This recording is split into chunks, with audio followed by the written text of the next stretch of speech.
Hello, welcome back to another travel vlog. I am so excited to share this video with you. I'm actually filming this after I've already edited the vlog and it's a long one, but I just really didn't want to cut it down. I love this vlog so much. I did realise I didn't give you any context as to the trip when I was actually filming, so I'm going to do that now. So I was very kindly invited on a press trip to Jersey with Jersey Royals to learn all about the sort of farming and production process of famous Jersey Royal potatoes. Now, Jersey Royal potatoes are actually one of my favourite potatoes ever. I do not understand when people say they don't like boiled potatoes. You clearly haven't tried a Jersey Royal, because honestly, I don't think there's anything better than a boiled Jersey Royal with salt and butter. They're so delicious, and I've never been to Jersey before. I've not really done a whole lot in terms of like food production, visiting the producers, visiting the farms, and this whole trip was just so unbelievably inspiring and informative and fun. It was such a nice way to kind of reconnect to seasonal produce. I think because the food world is sort of so globalized now, we almost lose touch a little bit with seasonality because you can kind of get anything at any time. Apart from Jersey Royals, which are only available for about 12 weeks of the year, you can't get Jersey Royals anywhere. They have to be grown in Jersey, otherwise it's not a Jersey Royal. And I feel like that kind of limited time to get something just makes it so special and so exciting. And it has actually been a couple of months since I went on this trip. No, it's been, oh gosh, no it has. It was April.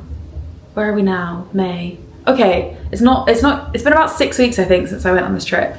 But honestly, it's just one of the best things I've done. I really hope that if you're interested in food at all, or food production, farming, anything like that, even if you're not, even if you just like eating food, I really hope that you enjoy this vlog, because honestly I just think it's so fun. I learned so much from the farmers, from the Jersey Royal farmers, but also from the Jersey dairy cow farmers, from the chefs that we ate from.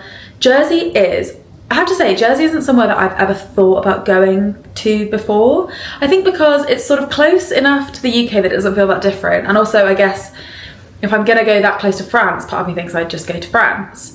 But wow, Jersey has the most incredible food culture. There's such a passion for sort of local Jersey produce, and that was such a highlight of the trip. Everything that we ate was about celebrating Jersey, Jersey produce, Jersey producers.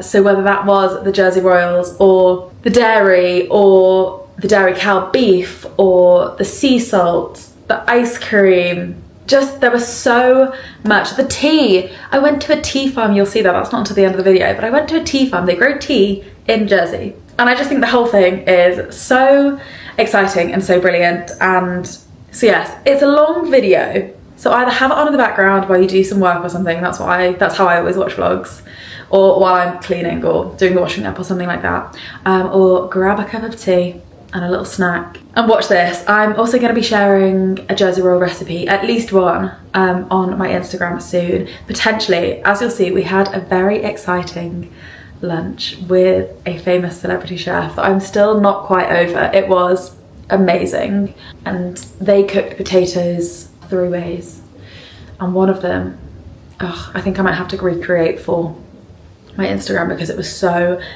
good. So make sure you're following along there too. But yeah, I really hope you enjoy this video as much as I enjoyed the trip. It was so special. As always, incredibly grateful that things like this have become part of my job, and I'm really not taking it for granted. I don't know what has happened this year where I've been invited on these trips, but it's just so incredible. And I'm very lucky, and I had the best time. Okay, now I'm gonna let you watch the vlog. Enjoy.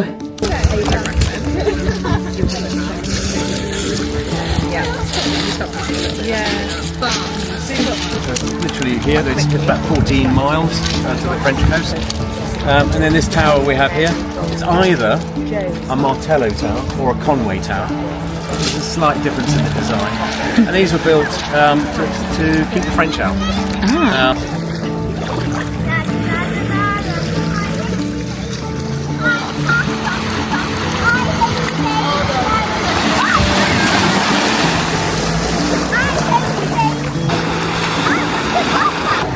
This is such a nice message. So we have basically hopped off the plane and arrived at the beach, and we're just about to go for lunch. I believe it's going to be some kind of seafood feast, which I'm very, very excited about. But the weather is unbelievable. It feels like we're on holiday. It smells like the sea. I'm very excited.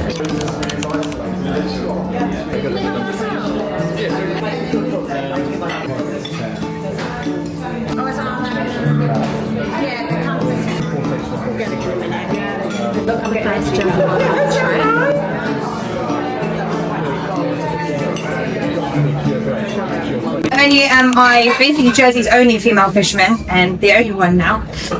There's probably two of us once upon a time, but yes, I'm the only one there. Same time Jersey Royals come, that's show up. It all comes nicely hand in hand together. The majority of things I do stays on island because I believe about food security, looking after the island and keeping things local and eating local to you is really important for the planet and it's better for health. We wanted to create a way that we could guarantee local seafood was able to be on island, and the opportunity to take over here. And actually I learned to swim literally just in front of the tower there as a little kid. We expanded that idea of just doing seafood, so all of the meat as much as possible. We try to use local, so our sausages and our English breakfast come from Kate Hackett up at the pig farm, or piggy farm we call it. Even the beef we use in our beef burgers comes from Jersey cows. As much and if not all of the vegetables are grown locally and at least sourced locally, and even to all the artwork on our walls and in even the hand soaps inside bathrooms are all made by local Jersey, so Jersey Skin for example, because we felt as a company our ethos is support local fishing. Then if I'm asking you to do that, I should actually be supporting every other artisan and producer on the island. Okay, so we've just finished up with lunch and we've driven about 5 minutes.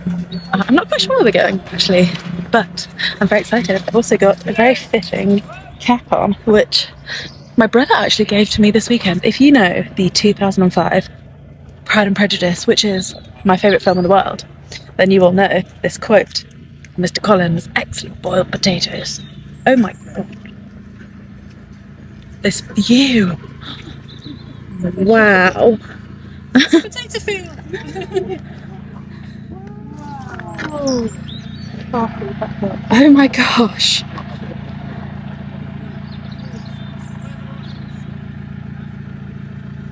Wow. Hi.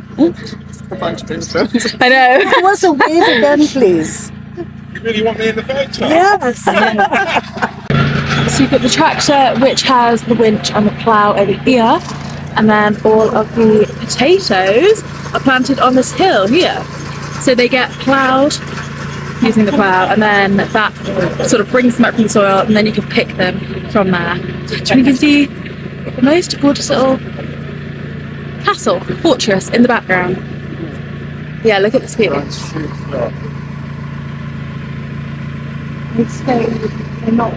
Amazing. Also the most gorgeous day, it's hot. So this is really the perfect time to come and see this. I feel like we're very, very lucky with the weather.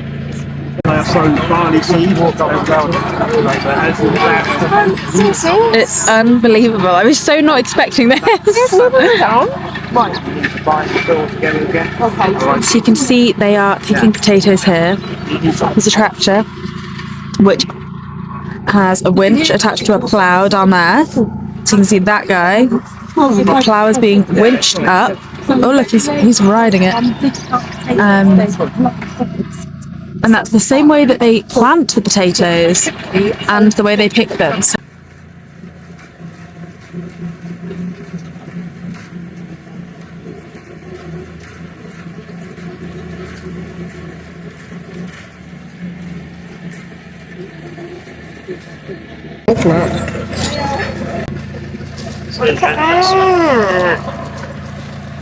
and some on the tuber.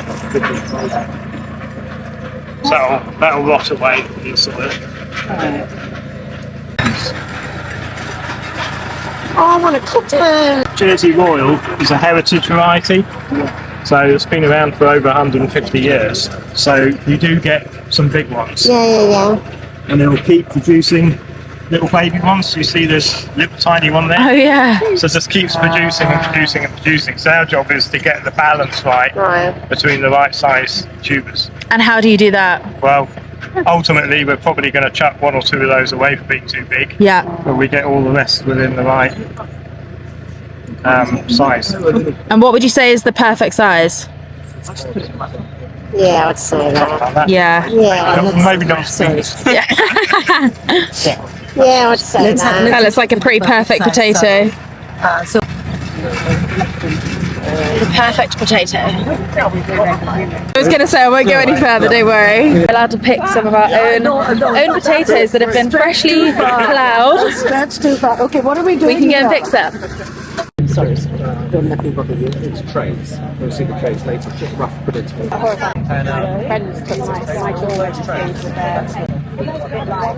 So when do they get planted? Yeah, so this field, almost guaranteed it would have been planted that first week in January. Right. Okay. So we do 12-week planting, Yeah. 12-week harvesting. Okay, so a field that's planted today is harvested in 12 weeks' time, roughly. It's sometimes 11, sometimes 13, depending on the weather. So this field would have been planted 12 weeks ago. Right. Which I think takes us back to the beginning of January. And that's why this time of year, and only this time of year, you're seeing planting and harvesting at the same time.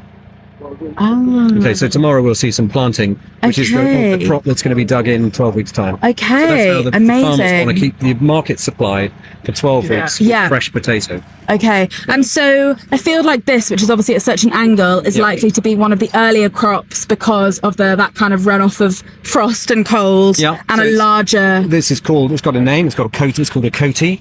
So we would, as residents, we would call it the coatee Gorey. Everyone knows this coatee at Gorey. This is Gorey Castle. Okay. And yeah, so the coatees are the first to be planted and the first to be harvested. Right. And always done by hand. Inland, we will see some fields which are a bit flatty, you know, when we drove past them. Yeah. Some of those are able to be planted by machine and harvested by machine. Right. And the ones that are planted slightly earlier will be the larger ones in case there is a frost that damages So that's only the seed. That was the seed that was planted. Is the larger. So the potatoes aren't large, the seed is. Yes. So hopefully you can see here, these are obviously potato plants that haven't been harvested. These are potato plants that have been harvested. They get like monthly updates, and then in next week or the week after, their rows will get dug, and they will get 10 kilos of potatoes delivered. And they will have little bags that they can share the potatoes out with their family. So I don't know if you heard that, but essentially there is a scheme where you can adopt a row of potatoes. So all of these rows belong to somebody. They've sort of sponsored that row. And then every year when it comes to harvest, they get 10 kilos of the potatoes that they have adopted. And now I want to adopt some potatoes. Who do I speak to adopt my own row of potatoes? So cool. What a dream. And what a great place to have a row with this view. That is pretty special. Sam, who is on the trip, has actually already adopted a row. So he's about to harvest some for the first time. I think it was £50. Oh, who do I speak to about adopting a row? To the far end of the bay, you see Seymour Tower. It's a square tower. It's just over 1 mile offshore. You can actually book it to stay there. The oyster beds are currently covered. The tide needs to go out another couple of hours, and that'll expose the oyster beds. We export about 1,000 tons of Pacific oysters per year. The majority of that going into France, and some of it going into the UK marketplace. I see them when I go to Borough Market on the Wright Brothers stand.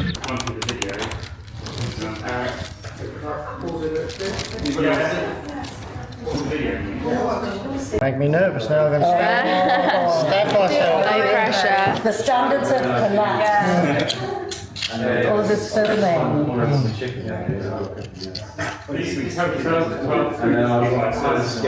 So that one actually is, see how that's quite a bit transparent. So the meat on that is quite transparent, whereas that's quite white. It's not completely milky. Yeah. I'd say either those two are the better ones. Side down, and they like that kind of something. I have just got to my hotel. and it's looking pretty gorgeous. I've got a west facing room and it is 6:10, so it's the most gorgeous light, and hopefully we'll get to see the sunset tonight. So yeah, this is the room. Look at that. It's actually quite warm today, so I have immediately opened the big balcony windows, and look at this. Hi. Oh my god, hi. Everyone's done exactly the same thing.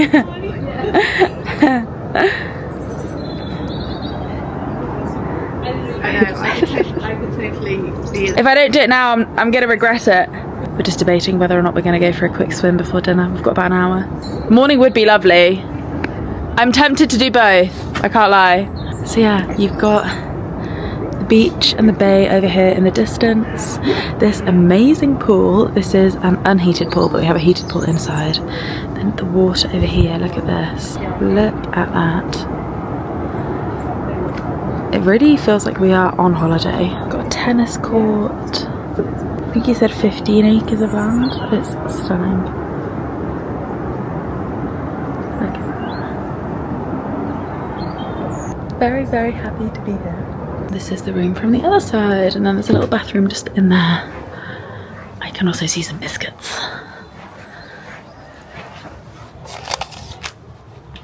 Yum. Shortbread, my favourite. We'll be eating those.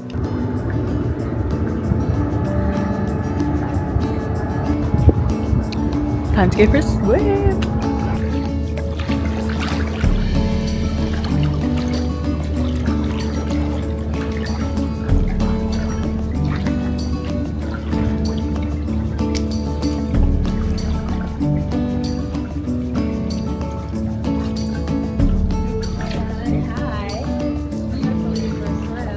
That was a quick change. That's impressive. Cute dress as well. Thank you. Oh, it's gorgeous. Look how gorgeous the sun is. Hi. You can see the shadow of the camera. This is pretty gorgeous. This hotel is lovely. And in the staircase, there is an indoor-outdoor koi carp pond. Can you see? Apparently, let me see if I can zoom in. Apparently this guy is 28 years old. Isn't that impressive?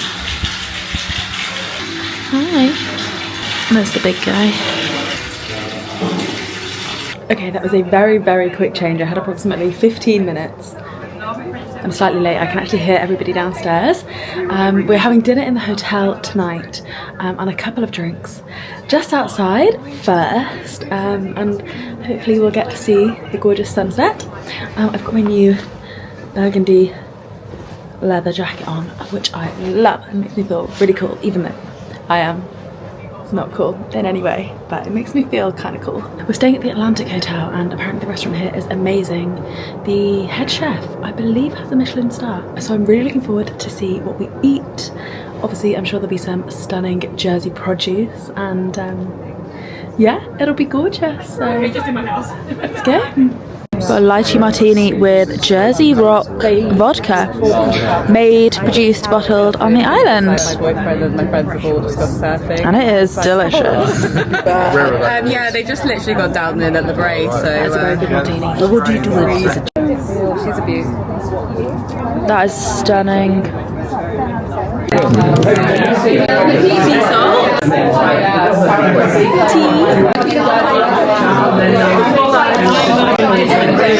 extra hot sauce. And an egg cup. Yeah, I just wanted to say a few words basically. I was going to talk you through the menu, what you're going to have to eat tonight, obviously some highlights along the way. But yeah, I mean myself, I've been at the Atlantic for 9 years now. So I moved to Jersey 9 years ago for the job, for the prestige of being the chef at the Atlantic. And obviously with that came buying into what Jersey's about, and obviously from a chef's point of view, the incredible produce that we've got available to us. So yeah, the menu that I've written tonight, obviously Jersey Royal heavy, but a few of my other favourite Jersey ingredients along the way. So this is a full Jersey menu, a real celebration of Jersey produce. Jersey butter made with Jersey cream, Jersey oysters, obviously Jersey Royals, but not only Jersey Royals two ways. We've got the pearls and we've got the salt-baked Jersey Royals, Jersey scallops, Jersey dairy cow, and Jersey tea. Can you believe they can grow tea on Jersey? Because I can't.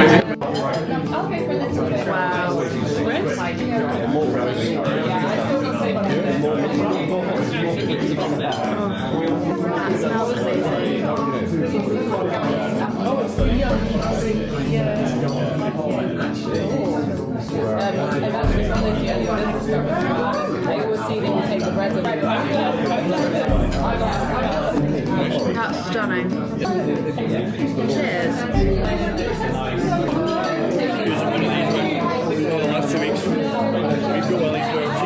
Oh, do you?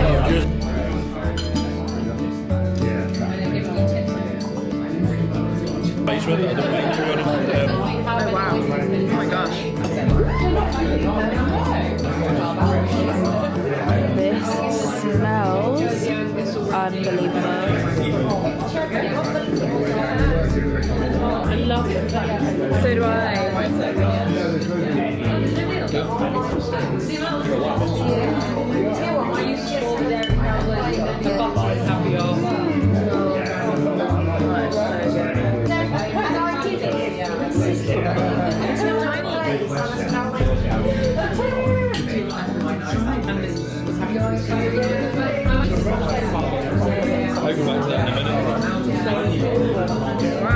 This is the retired Jersey cow, the retired Jersey dairy cow. Absolutely stunning, and it smells incredible. Oh, that's delicious.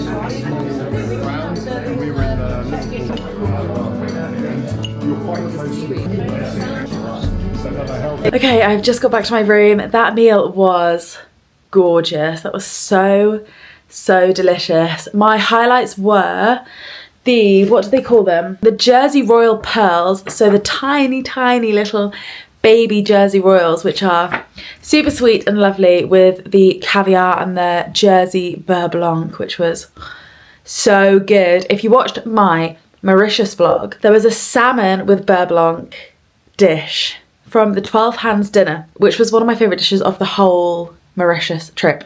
And this Jersey Royal pearls with beurre blanc was one of my favourite ones tonight. So apparently I just love a butter sauce, which is really no surprise to anyone. The scallop carpaccio was also delicious. I would never think about using passion fruit in a savoury dish actually, but it worked so well. Really fresh, really gorgeous. Also, like scallop carpaccio, I always think that things taste slightly better when they're slightly cooked, even if it's just like something seared. I generally prefer that to something raw, but this scallop carpaccio was seriously good. And then the beef, the retired Jersey dairy cow with the buttery mashed potato, and then the little Jersey Royals with melted or slightly like burnt caramelized cheese on top. Oh, stunning. You know when cheese goes slightly chewy, and potatoes actually slightly chewy, that's like my favorite thing in the whole world. That was delicious. And then the pudding, the black tea cremo with dark chocolate sponge, kombu and cherry vinegar caramel, seaweed and nori ice cream, black tea crunch and whipped Jersey milk was sublime. When I read it, I thought, I can't really picture it, so I'm not really sure, but that was delicious. The sponge was almost brownie-like. It was chewy and delicious. And then the chocolate was the perfect level of cocoa, the perfect balance of sweet and bitter. There was this amazing like caramelized milk powder, plus the seaweed, the nori ice cream. Oh, it was just divine. And then we finished it all off with a piece of miso fudge. It was stunning. I can't lie, I'm absolutely exhausted. I also feel like I am coming down with a cold. I'm gonna get into bed I'm gonna rest up. We've got a big day tomorrow, and I want to make the most of it. So time to go to sleep. I will see you in the morning.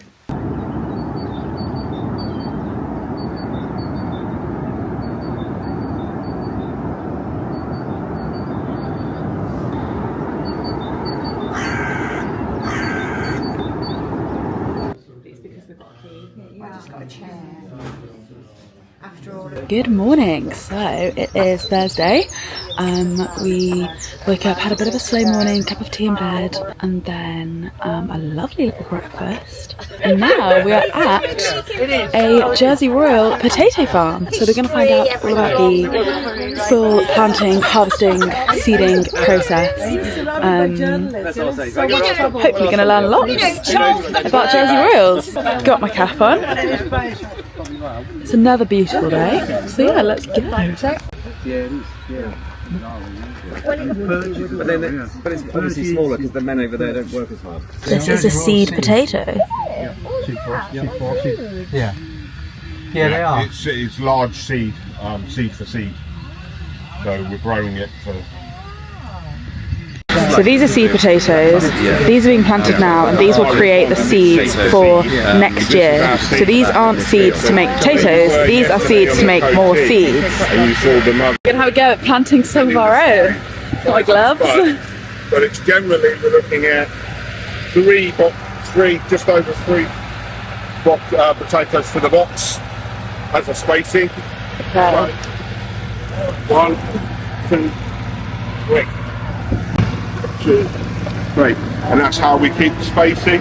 So 3 to 4 potatoes per box length, depending on the size. I've got a good feeling about this. Let's go. Oh, it's heavy when it's full.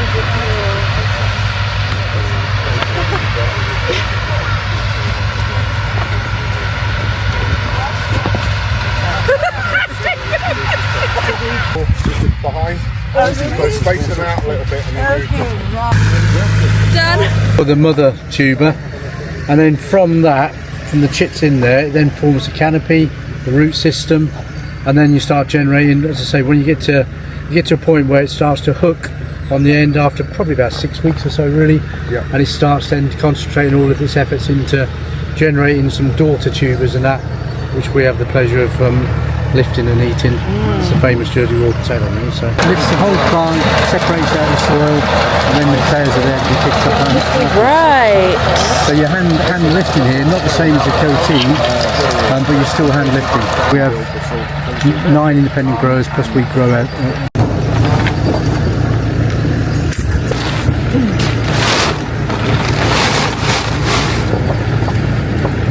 So they actually work in threes. This guy at the front in the orange jacket is essentially shaking all the potatoes off of the canopy, and then these two are picking up the potatoes, which is actually kind of reminiscent of very traditional techniques where the guy at the front would be lifting up the potatoes with a garden fork, and then the other two would be picking.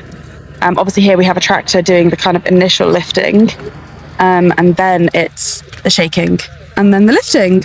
I don't think I was recording when John just said when they tip them into the big crates. There's a general rule where you try not to drop the potatoes any more than 8 inches so that they don't bruise. So he sort of actually very gently tips them into the big crates, which is sweet. We are both passionate farmers. This is my partner in crime, Mr. Grumpy, as we call him. But yeah, I'm the quiet one, as you see. We are both from farming families. Did I plan to marry a farmer? No, I didn't. But it is the best thing that ever happened to me, and I have to say, over all the years, I would still keep him. You know, we are passionate farmers. We work 7 days a week. Yeah. It might not always be easy. I am absolutely passionate about local food on the island. Just get that in there. Wow. Every grower in the island grows their own seed. Brilliant. We harvest it in July and August, and we store it in these trays, completely loose in these trays. We store them in here, and then till October, November. In October, what happens in November as well, we physically get the tray of seed potatoes and we tip it onto this pan. And we have our staff members, they physically have to de-shoot every single tuber. Because it's got, at that present time, it's only got one shoot. It's regrown a shoot. But what they do, every member of staff, they have full boxes of potatoes, seed boxes in front of them like that. And what they do, they physically knock the shoot off, and they put the potato in as in size in an individual tray. So you have the bigger ones here, then the medium, then the small ones. They do this for the next 2 months, from October, November to December. So every individual tuber. This is part why the Jersey Royal is, as you know, is quite expensive to buy, but it is manually expensive to grow. Silly if I was hiding behind He was hiding in my house. That's why. You can now. I'm really sorry. Great to see you all. Hi. Good, you had a good stay so far? Good. Yeah, it's really beautiful. Did you dig up a few potatoes as well? We have planted Or planted a few? Sorry, I was interrupting. No. Listen, Michelle Roux takes centre stage. No. I've been so excited. We have got the most gorgeous looking lunch spread at this beautiful table in a barn. Guys, Michelle Roux Jr. is here. I'm freaking out. I'm preparing a few potato dishes over there, so tuck in, feel free to get up from the table, ask questions and watch me do a little bit of cooking there. It's not much cooking because we are in a potato store, as you can see, but we've got the barbecue on there, so as I said, four little recipes, and then we're going to be passing them round. The first one that I'm going to prepare is pomme sablé, French. Literally translates as sandy potatoes. Might not sound appetizing, sandy potatoes, but I thought that this was an appropriate one, seeing as we're on the island of Jersey and where the potatoes are growing. So I've used some medium-sized potatoes, cooked in their skins. Obviously, you've got to cook them in their skins, and then we roll it in butter. Breadcrumbs that have been toasted, a little bit of paprika, and some other herbs there as well. So the idea is that you've got almost like a texture of sand around the potato. So that's the first one. That will be coming up in a minute. Thank you. Enjoy, bon appetit. Bread looks gorgeous. I'm sad I can't take milk. Well, not enough milk for it to be. I have to buy a cow. I leave them here and then you can just pass them round. Wow. They look amazing. Thank you so much. Yeah. What's everyone else eating? These are, what are they called? Potato sablé? Sablé? Potato sablé? Is that what he said? I didn't catch it. These are Michelle Roux sandy potatoes. That was amazing.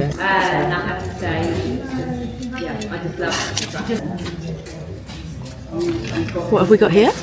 Furikake. So Japanese, oh, gorgeous. Yeah, Japanese seaweed and seaweed, sesame, a bit of sesame oil.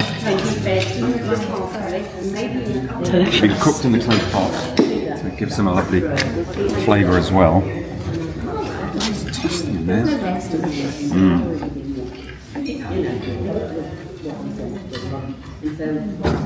Taste. Good.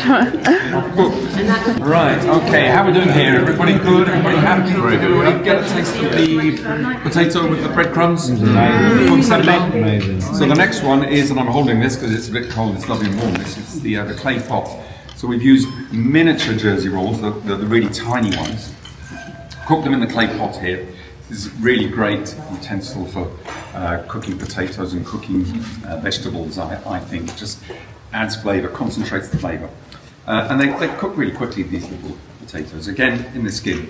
So I'm kind of going flavour-wise to Japan here. What I've done is once they're cooked, poured in some sesame oil, and then some furikake, the Japanese seasoning of seaweed and spices and sesame. And then separate, we've got a mayonnaise that's been enhanced with some seaweed pickle, or pickled seaweed, I should say. So the seaweed is kelp, more often. It's been pickled in vinegar, rice vinegar, sugar, at least for a day, and then we chop it up and add it to mayonnaise, a bit of lemon zest and lemon juice. So I'm going to let go of this. Not literally, but I think I'm going to just plonk it maybe in the middle of the table. Just use a fork maybe, and then dip it in the mayonnaise. Here we go, I've got the mayonnaise that I just made up. And you'll see it really is, it's just a flavour bomb. It's actually, it's hot, but it's not too hot. Yeah. If I just pull that, actually might get the, there we go. It's very, very good. It's because how soft now because we're living so high. Honestly, they don't get out. Do you remember what this tastes like? Live in that bowl. It was so creamy. That is stunning. The sesame. Oh, that's so nice. Another one coming? Incredible. Creamy, and the sesame is so good with it, isn't it? Yeah.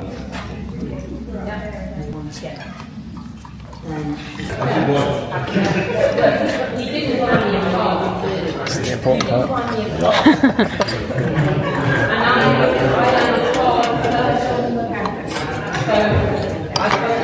Oh, so good, these potatoes. So just in case it wasn't clear, we are having lunch over here that is being cooked partially by Michel Roux Jr., which is insane. He's right now. I'm freaking out. Are you freaking out? So he's cooking 4 different types of potato. We've tried 2 of them so far. He's just preparing the 3rd one now. Just me and my pan. I'll swap. There we go. So the next one is I've taken mediums, and there's a few large ones in there. Again, boiled, boiled in their skin with just a little bit of salt in the water, and then cut in half. A bit of sour cream on there with chives, lemon juice, caviar on top. You could use trout roe or any kind of fish roe. I think it works really well. And then just a sprinkling of herbs on top of that. And could be made into a canapé.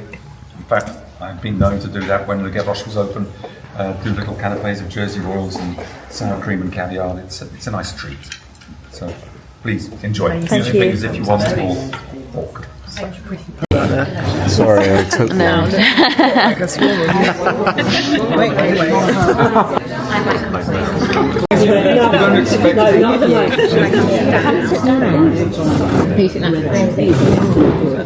Jersey Royals, of course, quelle surprise. Cooked in their skins as per usual. So what we've done is we thank you for arranging. Where's she gone? She's hiding. To get these beautiful cockles and clams from the island, and they were fished this morning at 4 o'clock in the morning, I believe. Wow. So they're really unbelievably fresh and really sweet. So they're just cooked in a bit of wine, shallots, and then we use the cooking liquor, so we reduce it down to intensify the flavour, and use that to make a dressing with olive oil, chopped shallots, and a little sprinkling of parsley. It really is, I mean, as a side dish, it's great, but that's a meal in itself. For one person. Enjoy. Thank you. Thank you.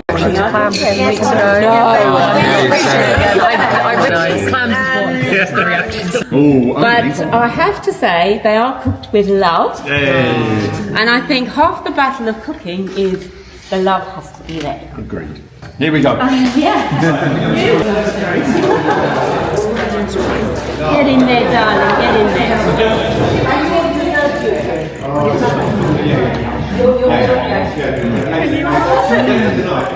Hey, you gonna give me a job? I like the fact you put lots of butter in it. How much butter's in there exactly? No, not a lot.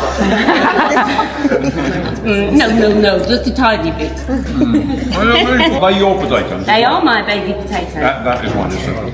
What a celebration of the potato you have today. Super. Good. Thank you.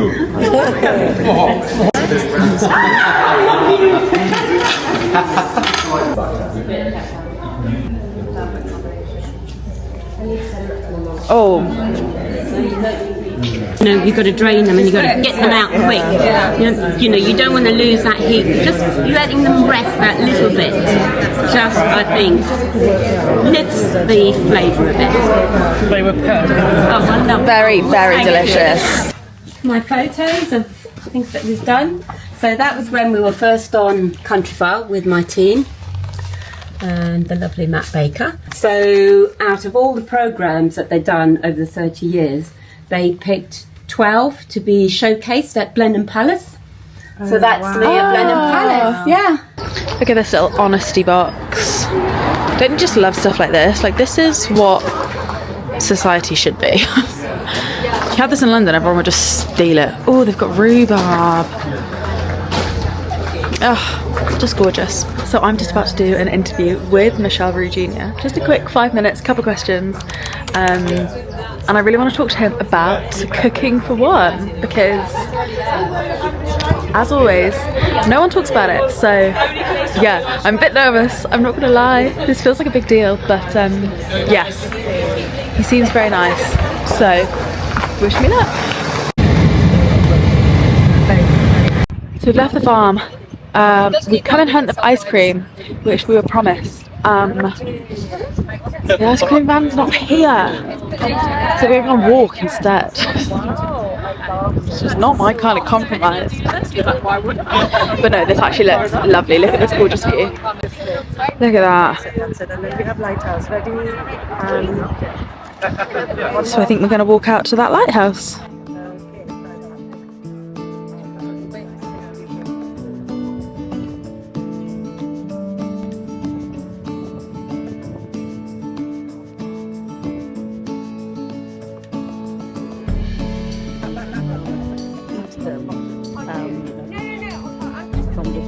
Look at this. Isn't that so beautiful?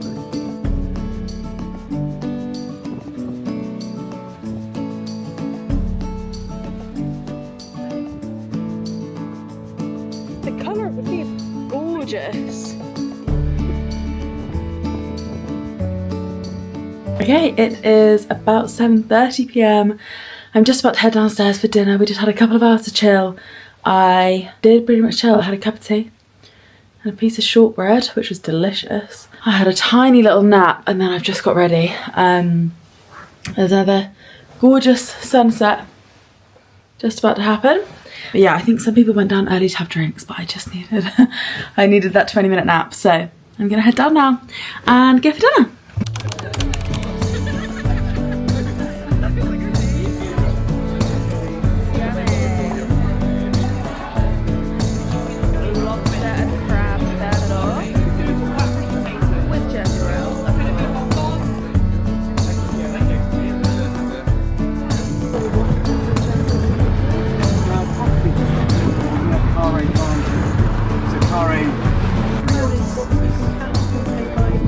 Oh, that's good.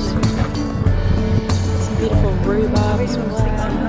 So this morning we are at a Jersey dairy farm. It's called Trinity Manor Farm. I'm with Tim, who is the farmer, and he's going to talk to us all about the lovely Jersey cows and the dairy that they produce.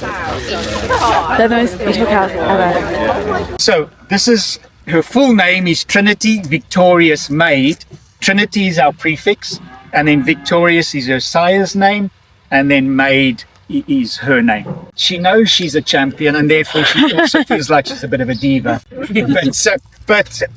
And again, you can have your photo taken with a Jersey anywhere around the world. After all, they are on 7 continents. No correction, they're not on the coldest one. However, they're right around the world. This little brown cow has made us, you know, because of the quality of milk she produces, high butter fat, high protein.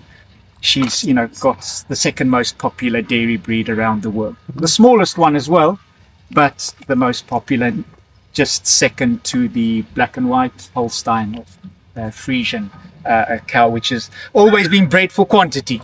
Whereas our little honey-coloured brown cow, she's always been bred for quality. You know, playing.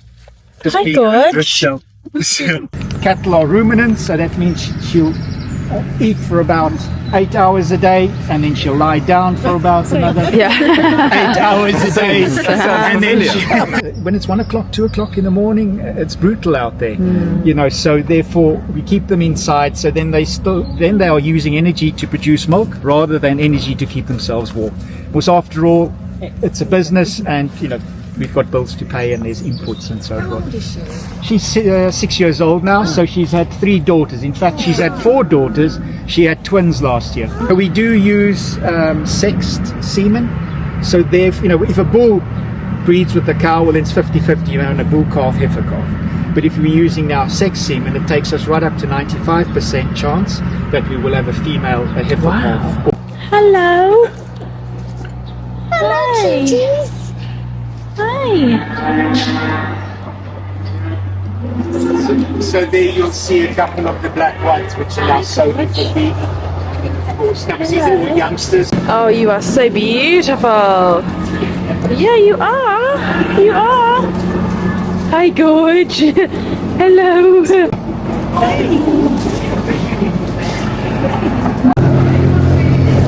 Hi.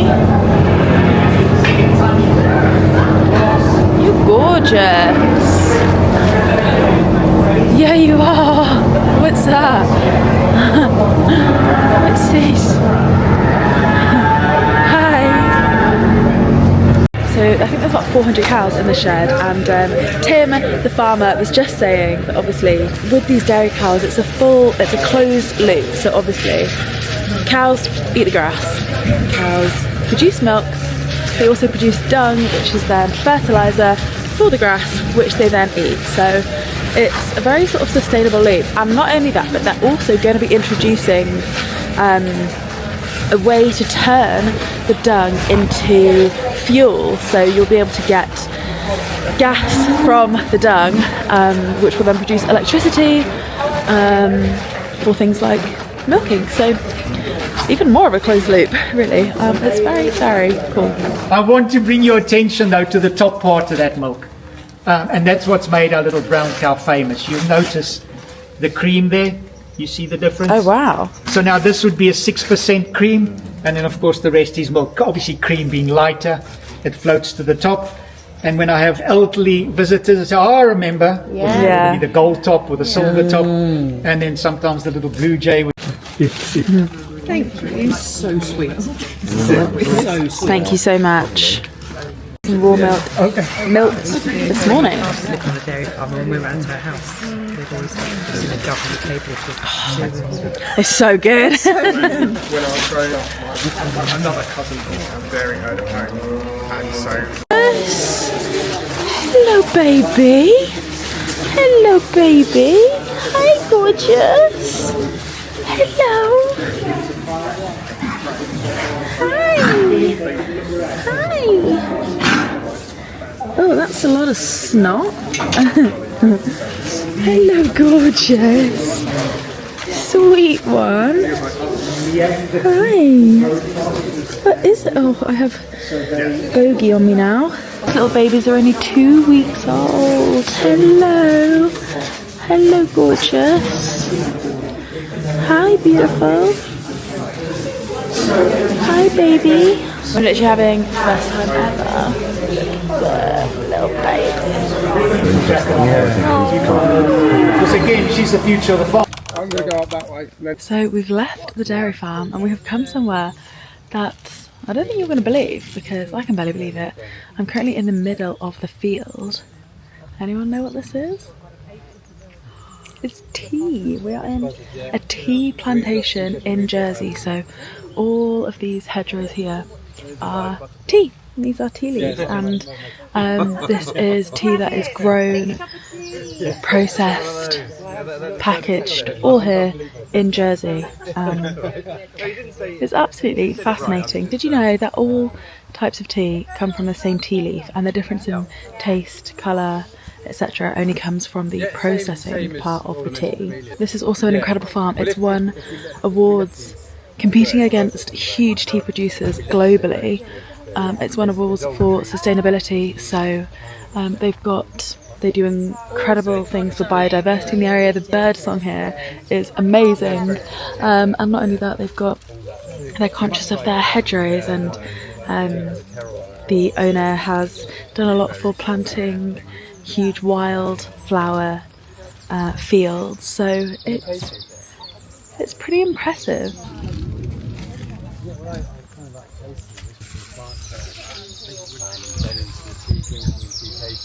Yeah, so basically, so from scratch. So tea, as you may or may not know, is the second most consumed beverage in the world after water. Kind of began as a bit of an experiment. So we started planting them sort of around 2016, 2017 officially. These fields were planted 2017, 2018. From scratch, they basically take between 4 and 7 years before they reach maturity, so it's quite a long crop to kind of get to yield point and harvesting. All tea basically comes from the same plant, so Camellia sinensis. So a lot of people assume that white tea, green tea and black tea is all different plants. It's not, it's all from the same plant, so Camellia sinensis. Within that you have two varieties of plant, which is Camellia sinensis. Sinensis in Latin basically means from China, and then Assamica, so Camellia sinensis Assamica from Assam means Indian essentially. So the tea that we grow here is sinensis. Assamica grows in slightly warmer areas. This is the same tea that they're growing in, so it's grown in traditional regions like so China, Japan, Turkey, Georgia, all over the place for over 100 years. So from the 1870s, a lot of the tea from around the world ended up in Jersey, was processed in Jersey, blended and packed, and then shipped to 40-50 countries around the world. So when I'll kind of run through very briefly the actual kind of processing of it. So when we pluck, so all of this is plucked by hand. We don't use machines. Obviously this is what we call our maintenance foliage. So it's kind of like the engine room that kind of drives the plant. This is the stuff that we're after. It's all the new growth. So this is still waking up, slightly later this year, but it's just waking up from its dormancy. We cut with machines to kind of get to this height, much like you cut a hedge in the same sort of way. But as we go, we'll kind of be encouraging lots of these new shoots. So when we pluck, we'll be looking for 2 leaves and a bud. So that's what most of the teas will be made from. Sometimes with our white teas, we do occasionally do a finer pluck, which is 1 leaf and a bud. There's 6-7 types of teas around the tea families really. So you have black tea, white tea, green tea, oolongs, pu'ers, and yellow tea. Did I say yellow teas? And then obviously matcha and the Japanese teas as well.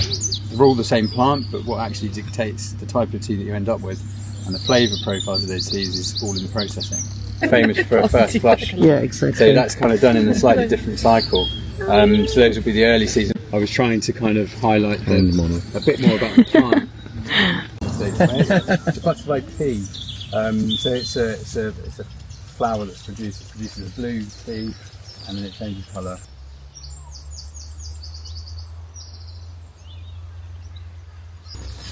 Two, 4, 6, 8, 10, 12. It's quite helpful on your tin that you give the instructions. I think I remember. This is butterfly pea, which is a flower. Yeah, not made no from insects, no butterflies harmed in the making of it. And then what I'll do, I'll show you in here because it does change the. Once again. So this is lemon juice. Oh. Someone's giving me the video.